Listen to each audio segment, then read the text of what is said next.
اعلیٰ حضرت نے غالباً 1600 سال کا فرمایا، لیکن جب ان کو انتقال کے بعد غالباً انہی کا واقعہ ہے، پوچھا گیا دنیا کو کیسا پایا، بولے ایک دروازے سے داخل ہوا، دوسرے دروازے سے نکل گیا، اتنی مختصر۔ تو ہمارا تو تصور بھی نہیں ہے کہ 1600 سال کا ہے، 100 سال کی بھی امید نہیں ہے۔ اس امت کی عمریں جو ہے 60 اور 70 سال کے درمیان ہے، اس امت کی۔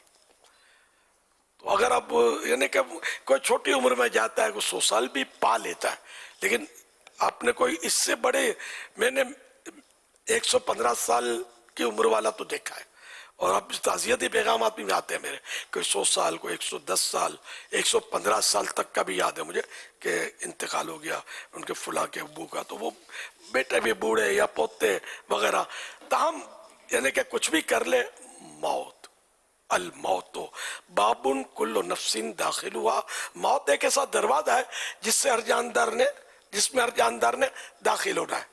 الموت قدح کل نفس شاربوہا، موت ایک ایسا جام ہے جسے ہر جاندار نے پینا ہے۔ تو یوں مطلب گناہ کرے گا وہ بھی مرے گا، جو نیکی کرے گا وہ بھی وفات پائے گا، سب ہی دنیا سے رخصت ہوں گے۔ تو ایسے میں گناہوں کو چھوڑنے میں ہی عافیت ہے، ہر طرح سے عافیت ہے، ورنہ وہ جیتے جی یا تو ذلت کی موت، یا اگر بڑھاپا پا بھی لیا تو صحیح بات ہے کہ یہ بوڑھا آدمی سمجھ سکتا ہے کہ بڑھاپا ہوتا کیا ہے، سمجھے؟ تو اس کے بعد بھی پھر موت ہے، کوئی آپشن نہیں ہے پلٹنے کا کہ وہ جوانی دوبارہ مل جائے، ایسا کچھ بھی نہیں ہے۔ تو اس لیے اللہ کی بارگاہ میں جھک جائے اور جنت میں ہمیشہ جوان رہیں گے۔ جی ہاں، جنت کا ایک تو ٹائم کوئی وہ اس طرح نہیں ہے کہ 1000 سال تو 2000 سال تو 15000 سال، ہمیشہ ہمیشہ کے لیے جنت میں رہیں گے، اور ہمیشہ ہمیشہ کے لیے 30 برس کے معلوم ہوں گے، 30 years اونلی، نہیں جوانی۔ اور جنت میں کوئی تکلیف نہیں، نہ کوئی بیماری ہوگی، نہ کمانے کی فکریں ہوں گی، نہ کوئی قرضے ہوں گے، نہ ٹینشن ہوں گے،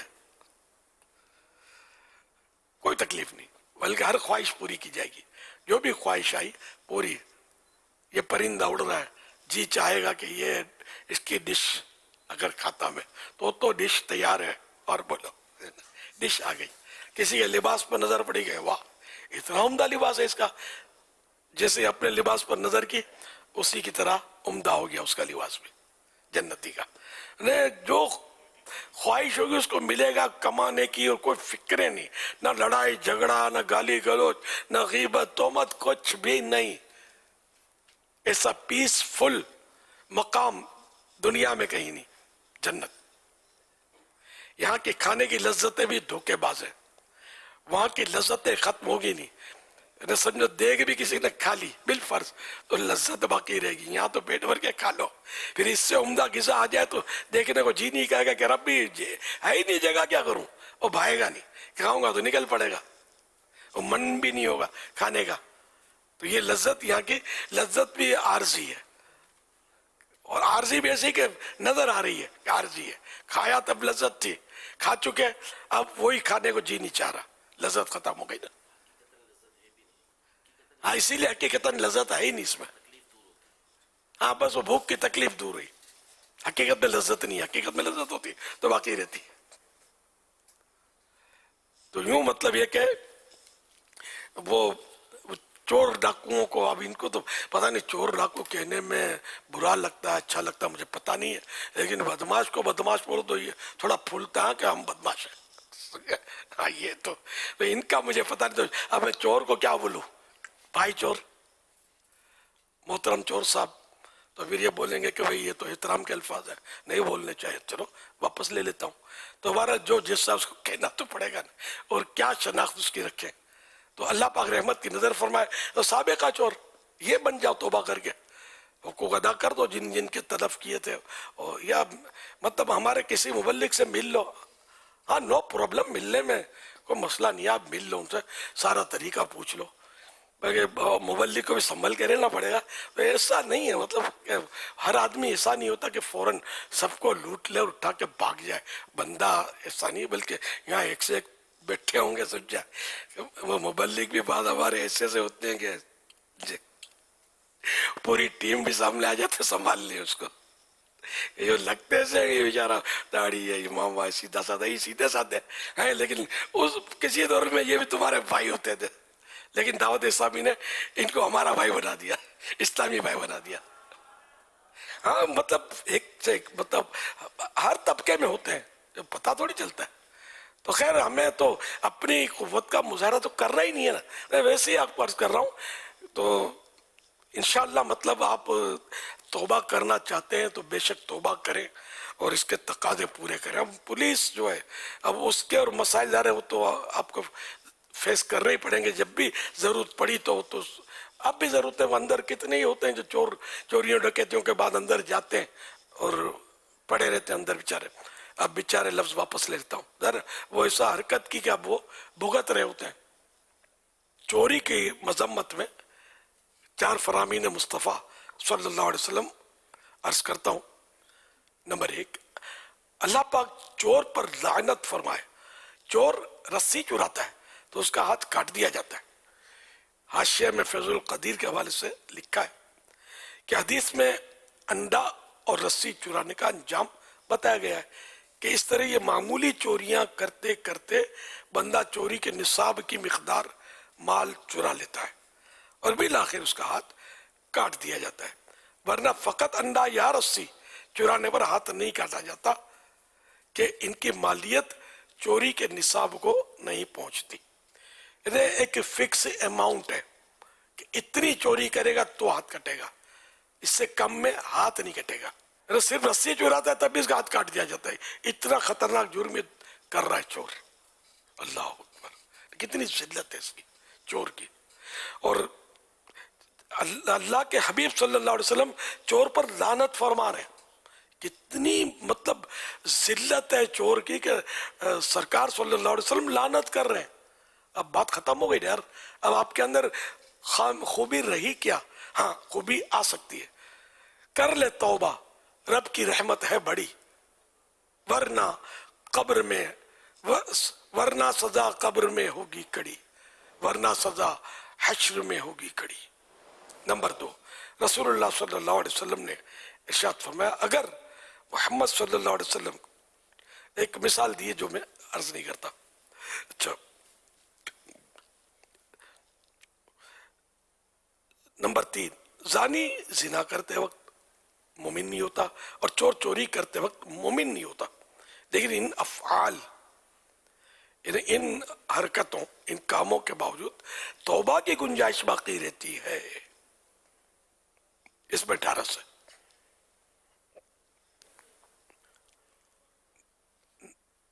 نمبر 4، آگاہ ہو جاؤ بلا شبہ کبیرہ گناہ 4 ہے۔ نمبر 1، تم اللہ کے ساتھ کسی کو شریک نہ ٹھہراؤ۔ نمبر 2، جس جان کو اللہ پاک نے حرام کیا اسے ناحق قتل مت کرو۔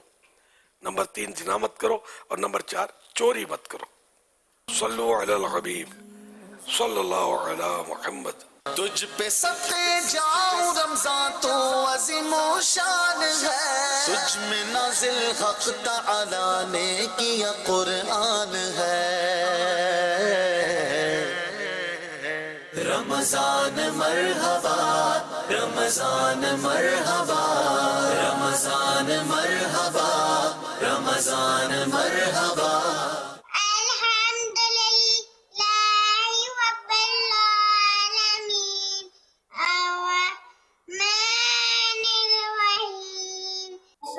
السلام علیکم یا رسول اللہ وعلا آلک و اصحابک یا حبیب اللہ۔ پیارے آقا نے فرمایا روزہ رکھو تندرست ہو جاؤ گے۔ میری الفت مدینے سے یوں ہی نہیں، میرے آقا کا روزہ مدینے میں۔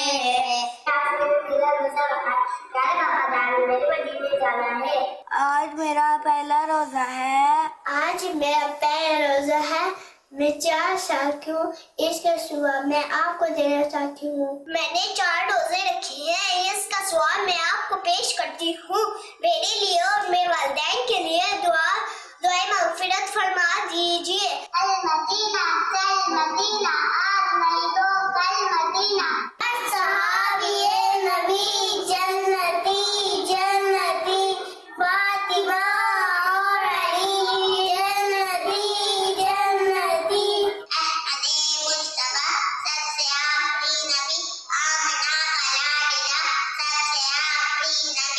رمضان المبارک کے دو خاص وظیفے. نمبر 1 لا الہ الا اللہ پڑھنا ہے. نمبر 2 استغفار پڑھنا. اللہ پاک کی بارگاہ میں یہ 2 سوال کثرت سے کرنے ہیں. نمبر 1 یا اللہ پاک مجھے جنت عطا کر دے. نمبر 2 یا اللہ پاک مجھے دوزخ سے پناہ دے دے. ماشاءاللہ، واہ کیا بات ہے، ماشاءاللہ. پیارے پیارے پھول جیسے بچوں کی پیاری پیاری ادائیں، 100 کروڑ مرحبا. اللہ پاک ان سارے بچوں کو باعمل عالم دین، مفتی اسلام اور دعوت اسلامی کا مخلص مبلغ بنائے. سب کو اپنے ماں باپ،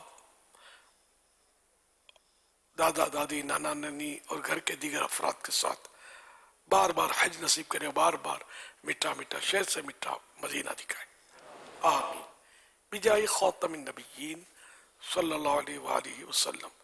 صلو علی الحبیب صلی اللہ علی محمد. ماشاء اللہ 10 رمضان المبارک آنے والی ہے. 10 رمضان المبارک یہ مدنی چینل کی 16ویں سالگرہ ہے. امیر اہل سنت آپ اس موقع پر کیا فرماتے ہیں؟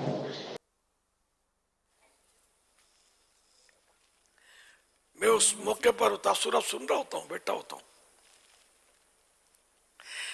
16ویں سالگرہ 10 رمضان شریف نے 10ویں رات ہمارے یہاں منائی جاتی ہے، اور نماز شکرانے کے 2 نفل پڑھے جاتے ہیں 10ویں رات کو، تراویح اور وتر کے بعد. الحمدللہ مدنی چینل کو تو 15 سال پورے ہونے والے. 16 شروع ہوں گے نا؟ 16 پورے ہوں گے. اچھا 16 پورے ہو گئے تو 17واں شروع ہوگا. 17واں شروع ہوگا. ماشاءاللہ. اللہ کی رحمت سے مدنی چینل کو اچھی ترقی ملی، اور یہ شاید واحد چینل ہے، ایک ہی چینل ہے جو مطلب ہے کہ صرف مذہبی چینل ہے. ورنہ بولتے ہیں کہ مذہبی چینل ہے، لیکن وہ ہوتے ہیں، میری نالج میں نہیں ہے کہ جو بولتے ہیں کہ مذہبی چینل ہے وہ ہوتے نہیں مذہبی چینل. عورتیں ہوتی ہیں، میوزک ہوتا ہے اور بہت کچھ ہوتا ہے. مذہبی تو رہا نہیں نا. ہمارے یہاں اس طرح کا کچھ نہیں ہوتا مدنی چینل میں. تو آپ بھی ضرور مدنی چینل گھر میں نہ ہو تو لگوائیے، دوسروں کو لگوا دیجئے اور اس کو ہی دیکھا کریں. تو اس سے آپ کے انشاءاللہ گھر میں اصلاح کا سامان ہوگا، اور انشاءاللہ آپ کے بچے نمازی بنیں گے. یہ ایک الیکٹرانک مبلغ ہے، گھر گھر جا کر الحمدللہ بچوں کو، بڑوں کو، سب کو دین سکھاتا ہے. صلو علی الحبیب صلی اللہ علی محمد. آپ کو یاد ہوگا جب یہ مدنی چینل آن ہونے جا رہا تھا تو اس وقت آپ سے کہا گیا تھا کہ اس پر کوئی کلام لکھیں. ابھی مدنی چینل آیا نہیں تھا، تو جو آپ نے جو کلام لکھا ہے نا، مدنی چینل سنتوں کی لائے گا گھر گھر باہر، یہ مدنی چینل شروع ہونے سے پہلے کا کلام ہے. کہنے والے بھی تو آپ تھے. تو اس میں آپ دیکھیں گے جو کچھ مدنی چینل کے لیے لکھا گیا، الحمدللہ کم و بیش ان چیزوں پر مدنی چینل عمل کرنے والا ہمیں نظر آتا ہے الحمدللہ. بس یہ کہ مدنی چینل کے لیے جو ساتھ دی عطار کا، اس پہ ہو رحمت خدا کی اور کرم سرکار کا. تو یہ اس دعا سے حصہ لینے کی سب کو کوشش کرنی چاہیے. ماشاءاللہ. مدنی چینل کے لیے جو ساتھ دے عطار کا، مدنی چینل کے لیے جو ساتھ دے عطار کا، مدنی چینل کے لیے جو ساتھ دے عطار کا، اس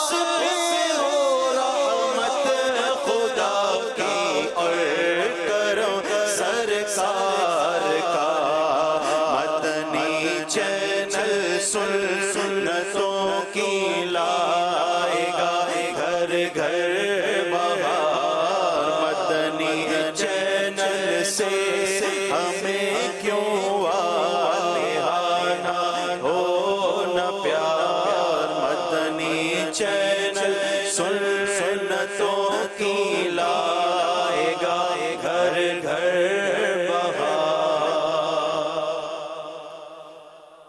ماشاءاللہ 16 سال ہونے والے ہیں مدنی چینل دیکھنے والوں کی بھی ایک تعداد ہے. اگر آپ کو بھی ایسا محسوس ہوتا ہے کہ مدنی چینل سے آپ کو کچھ فرق پڑا آپ کی فیملی میں، آپ کی زندگی میں، آپ کے شب و روز میں، آپ کے روزگار میں، آپ کی بیماری کے تعلق سے مدنی چینل کے ذریعے آپ کو فوائد حاصل ہوئے، یعنی شفا کی طرف آپ کو جانا ملا، اور بھی کچھ جو درستی آپ کو محسوس ہوئی ہے، اگر آپ کو لگتا ہے کہ ہاں ایسے کچھ ہے، کوئی آپ کسی سٹوری ہے، کوئی ایسا بیک گراؤنڈ ہے، تو ہمارے کال نمبر جو آپ مدنی چینل کی اسکرین پہ دیکھ رہے ہوتے ہیں، آپ چاہیں تو اس پر اپنی وائس دے سکتے ہیں، اپنے تاثرات دے سکتے ہیں کہ ہمیں مدنی چینل دیکھنے سے ہمارے یہاں یہ مدنی بہار ہے اور ہمیں یہ فوائد حاصل ہوئے ہیں. تو وہ انشاءاللہ ہماری مجلس کو سنے گی، اور جو اس دوران ایسے ہوئے کہ اس کو چلائے جا سکتے تو انشاءاللہ ہم نیت رکھتے ہیں کہ ان کو ہم آن ایئر کریں گے انشاءاللہ. ویڈیو بھی دیکھ سکتے ہیں؟ جی ویڈیو بھی دے سکتے ہیں اچھا. انشاءاللہ 10 رمضان کو ایک اچھی اور عمدہ اور ایک ٹرانسمیشن باقاعدہ ہم اس کو لے کر چل رہے ہیں 10 رمضان کو، یہ مدنی چینل کے 16 سال پورے ہونے پر. تو ہو سکتا ہے اس میں بھی کچھ نہ کچھ تاثرات چلیں، پہلے بھی چلیں، تو آپ بھیجتے رہیں آڈیو ویڈیو. جو بھی اسلامی بہنیں اپنی آواز نہ بھیجیں، وہ چاہیں تو اپنے بچوں کے ذریعے، نابالغ بچوں کے ذریعے بھی، یا اپنے بچوں کے ذریعے، اپنے محرم کے ذریعے ریکارڈ کروا سکتی ہیں. سر میرا سوال یہ ہے کہ واش روم میں وضو کرنے کی اجازت کرنی چاہیے یا نہیں کرنی چاہیے؟ محمد اسحاق مخاطب ہوں، موضوع احسان پور سے، تصویر ضلع رحیم یار خان سے. واش روم سے مراد اگر یہ ہے کہ آج کل تو ایک ہی وہ دروازہ ہوتا ہے، واش روم بھی ہوتا ہے برابر میں، بیسن بھی ہوتا ہے، لوگ بیسن پر وضو کرتے ہیں، یہ تو عام ہے. اگر یہ مراد ہے تب تو سبھی کر رہے ہیں، لیکن یہ کہ اندر میں کچھ پڑھنا نہیں ہے، اور اللہ کے نام وضو سے پہلے لینا، اللہ کا نام، یہ سنت موقدہ ہے. تو اس لیے باہر نکلنا ہوگا، باہر نکل کر بسم اللہ الرحمن الرحیم پڑھ لیں، تو یہ اور بھی اچھا ہے کہ مستحب بھی ادا ہو جائے گا اور سنت بھی ادا ہو جائے گا. تو بسم اللہ پڑھ کے باہر سے اب اندر آ کر وضو کر لیں. اب وہ یا قادر ہو یا ہر عضو دھونے میں، باڈی پارٹ دھونے میں درود پاک پڑھنے کے اور جو ہے ثواب کے کام، وہ وہاں نہیں ہو سکیں گے.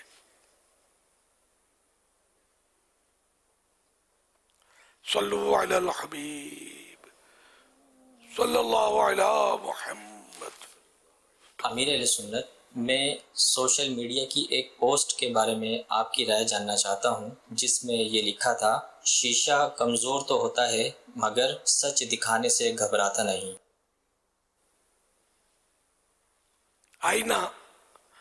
آئینے میں دیکھیں گے تو یہ آئینہ کمزور تو ہوتا ہے کہ کنکر مارو تو اس میں ٹوٹ جائے گا، لیکن دکھائے گا وہی جیسا اس کا چہرہ ہے، سچ دکھاتا ہے. تو المؤمن مرآت المؤمن، یہ حدیث پاک ہے کہ مومن کا آئینہ ہے. خیر اب یہاں یہ تو ہے، یہاں مطلب اس کی کوئی مطابقت شاید یہ وہ حق گوئی کے حوالے سے بیان کرنا چاہ رہے ہیں کہ حق گوئی میں بندہ اگرچہ کمزور ہو لیکن بات وہی بیان کرنی چاہیے جو حق اور سچ ہو. ہاں یہ بھی ہو سکتا ہے، یہی تعویل زیادہ مناسب لگتی ہے. حق گوئی کہ شیشہ حق بات کرتا ہے، کیسا ہی کمزور ہے، کسی سے بھی نہیں ڈرتا کہ میرے کو توڑ دیں چاہے پھوڑ دیں، میں نے دکھانا وہی ہے جو سچ ہے، جیسا چہرہ آئے گا. اب گدھا گھوڑا آیا تو میرے کو خوبصورت انسان بن کے نہیں اس کے سامنے دکھاؤں گا، وہ گدھا ہی دکھاؤں گا اس کو. کالے کلوٹے کو کالا کلوٹا ہی دکھاؤں گا، خوبصورت بنا کے نہیں دکھاؤں گا. یہ آئینہ سچ. واہ کیا بات ہے مدینے کی. صلو علی الحبیب صلی اللہ علیہ محمد. جیسے نگران شورا دامت برکاتہ علیہ نے فرمایا ہے جنازے میں، تو ہمارے ساتھ بھی ایک ایسا واقعہ ہوا تھا کہ نمازے کو کندھا دینے کے لیے وہ اوپر کے فلور سے نیچے میت آنی تھی نا، تو اس دوران ہی سیڑھیوں میں تو جس نے میت کو اٹھا رکھا تھا اس کی جیب میں جب ہاتھ ڈالا تو اس نے جیسے ہی شور مچایا تو وہ لے کر بھاگ گیا، لیکن اسے پکڑ لیا۔ تو اللہ تعالیٰ آسانی پیدا فرمائے۔ آپ صحیح فرما رہے ہیں۔ اللہ اللہ، ایسے تو کتنے واقعات بھی ہوں گے، ہر ایک تو ہم تک پہنچ نہیں سکتا، ہم ہر ایک ہماری یہ باتیں سن رہا ہوں، لیکن انٹرنیشنل پرابلم ہے یہ۔ لیکن کئی ممالک ایسے کہ وہاں اس طرح چوریاں ہوتی نہیں ہیں جس طرح بعض ممالک میں ہوتی ہے۔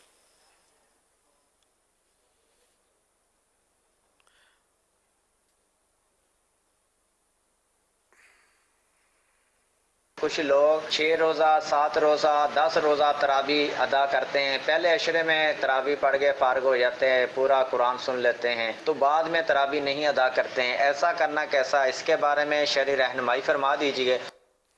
تراویح تو روزہ نہ پڑھنی ہے، پورا مہینہ سنت ہے تراویح، چاہے کسی نے 29 دن میں قرآن کریم ختم کیا ہو، اب 30ویں رات مل گئی اس کو، 30ویں رات کی بھی تراویح سنت موقدہ ہے، اس کو بھی پڑھنی ہوگی، وہ بھی عورتوں پر بھی اسی طرح سنت ہے اور مردوں پر بھی۔ صلو علی الحبیب صلی اللہ علی محمد۔ محمد اسماعیل اتاری جامع المدینہ فیضان بخاری مسلم کراچی۔ امیر اہل سنت کی بارگاہ میں سوال عرض ہے کہ موئے مبارک کو غسل دینے کا کیا طریقہ ہے، اور کیا آپ نے بھی غسل دیا ہے؟ اس حوالے سے رہنمائی اور مدنی پھول ارشاد فرما دیں۔ مشہور تو ہے موئے مبارک کو لوگ غسل دیتے ہیں اور عطر سے دیتے ہیں، عطر اس پہ ڈال دیتے ہیں، میرا خیال ہے یہ غسل ہو گیا۔ گلاب کے پانی سے بھی دیتے ہیں، اچھا تو مزاروں کو دیتے ہیں گلاب کے پانی سے، اس میں غالباً عطر ڈالتے ہیں۔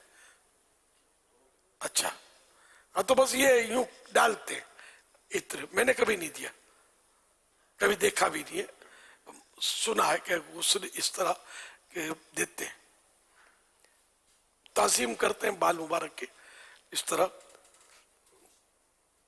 واللہ تعالی اعلم ورسولہ اعلم عز وجل وصلی اللہ تعالی علیہ وآلہ وسلم۔